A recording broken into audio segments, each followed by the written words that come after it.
სარეჟიმო ობიექტზე უბრალოდ რეჟიმის დარღვევა, ძალიან დიდი ბოდიში ხა ეს ცოტა არასერიოზული განცხადებაა. რა თქმა უნდა, გამოძიება უნდა დაიწყოს, მე ნამდვილად ვერაფერს ვერ გეტყვით, რა ფორმით მოხდა დარღვევა, რა ტიპის დარღვევა მოხდა, ვინ ვის რა გადასცა და ან გადასცა თუ არა საერთოდ, იმიტომ რომ მე ძალიან კარგად ვიცი ასეთი სკანდალების აგორების როგორი ოსტატები არიან ზოგიერთ ტელევიზიაში და ზოგიერთ პოლიტიკურ ძალებში, მაგრამ თავისთავად ეს აჟიოტაჟი რომ მოიხსნას, ამისათვის რომ გამოძიება უნდა ჩატარდეს და ყველაფერს თავის სახელი დაერქვას, ეს აბსოლუტურად ცხადია, მაგრამ ნუ ამ ქვეყანაში ხა არც გამოძიებები არ ტარდება.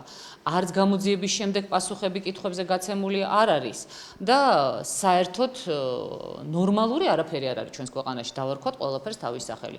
გვინდა ნორმალური ქვეყანა, მაშინ უნდა მივიღოთ სწორი გადაწყვეტილებები. თუ არა და ვიქნებით სულ ესეთ ესე ვთქვათ ცირკში, რაშიც ვართ რეალურად, ვიქნებით ამ გაუთავებელ მასკარადში და ანეკდოტურ სიტუაციებში, რომელშიც პრაქტიკულად ყოველ დღე თუ არა ყოველ მეორე დღეს არის ხან მთავრობა და ხან მთელი ქვეყანა აღმოჩენილი.